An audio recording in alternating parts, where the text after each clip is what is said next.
بسم الله الرحمن الرحيم كلنتي وعن داودياشا قيمها بدنو كسو دوادا بقر كيلباد دونيدا سو مامولay qorrax dhac ilaa qorrax ka soo bax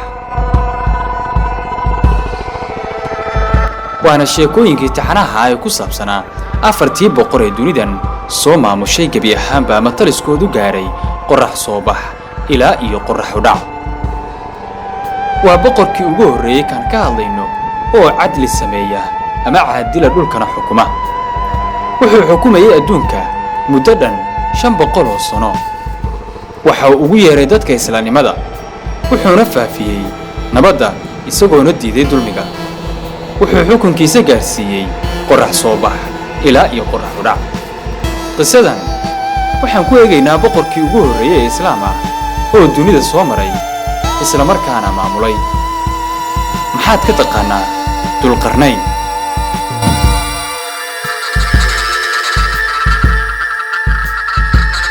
waa boqorkii ugu horeeyay islaam ah oo dunidan maamula dulqarnayn waxa lagu sheegay quraanka kariimka inuu ahaa qof caadil ah waxa uu maray dhulka oo idin dadka ayuuna ugu yeeray islaamnimo wuxuuna la diray qofkii diida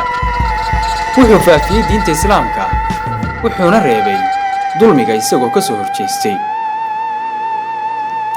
waxa uu gargaaray kuwii dulmanaa sidoo kalena waxa uu caan ku ahaa cadaaladda dulqarnayn wuxuu ka soo jeeday boqortooyadii ximyar ee fadhigoodu ahaa dalka Yemen boqorkan wuxuu ahaa kii labaad ee dunida maamula gabi ahaanba amarkiisuna gaaro qorrax ka soo bax ilaa iyo qorrax dhac wuu qabsaday dunida wuxuuna ahaa boqor muslim ah dulqarnayn waxa lagu sheegay quraan kariimka aayadda 83 ilaa 98 ee suuratul kaafi dulqarnayn waxa uu ahaa boqor ilaahay siiyay xukun iyo awood wuxuu dhistay ciidamo awood badan isagoona safar ku maray dhulka oo dhan intuu ku guda jiray safarkiisa waxa uu tagay meesha qorraxdu u dhacdo waxauna ku arkay dad xun iyo waliba dad wanaagsan ilaahay subxaanahu wa ta'aala ayaana u doorgeliyay inuu ciqaabo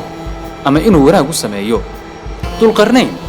ayaa dadkii halkaas deganaa u sheegay in kuwa xadgudubka sameeya ee daalimiinta ah uu ciqaabayo adduunka ilaahayna xisaabinayo aakhiro kuwa wanaagga sameeyana uu isna dhankiisa wanaajinayo wuxuu sii watay safarkiisa ilaa uu gaaray meesha qorraxdu ka soo baxdo wuxuuna ugu tagay dad u eg inay qaawan yihiin dharka xitaa uusan cawradooda asturi karin ama qarinayn waxaana la sheegaa in dadkaasu aysan haysan hoy iyo dhar toona waxaa sidoo kale la soo wariyaa in dulqarnayn uu mashriq ku xukumay isla wixii uu ku soo xukumay dadka degan maqrib ama qorrax dhac kadib safarkiisii ayuu sii watay ilaa uu ka gaaray qolo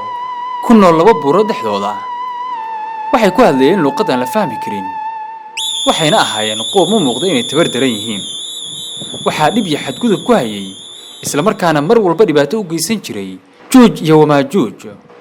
oo deegaanka buuraha geeska deganaa kadib markii ay arkeen boqorka awood badan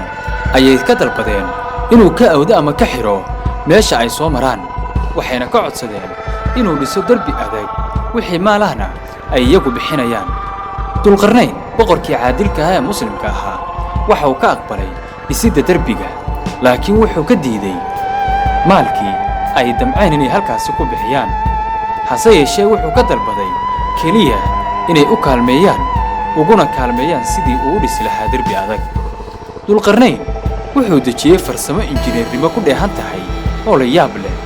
isagoona soo aruuriyay bilo kadib birihii ayuu iskor saaray wuuna isku dhalaaliyey wuxuuna dusha uga shubay alxan birihii markay dhalaaleen intaa wixii ka dambeeyey qoomkii waxay ka nabad galeen dhibaatadii iyo gabadfalladii ay ku hayeen yuuj iyo wamaajuuj goorta ay soo baxayaan xaqiiqooyinka ku saabsan iyo qoraallada faallooyinka ee laga sameeyey waxaan ku eegi doonaa muuqaal gaar ah haddii eebba ogolaado waad ku mahadsantihiin daawashada iyo la socodka muuqaalkan fadlan ku soo biir janalka oo subscribe dheh muuqaalka like saar sheertana ha hilmaamin waa inoo qayb kale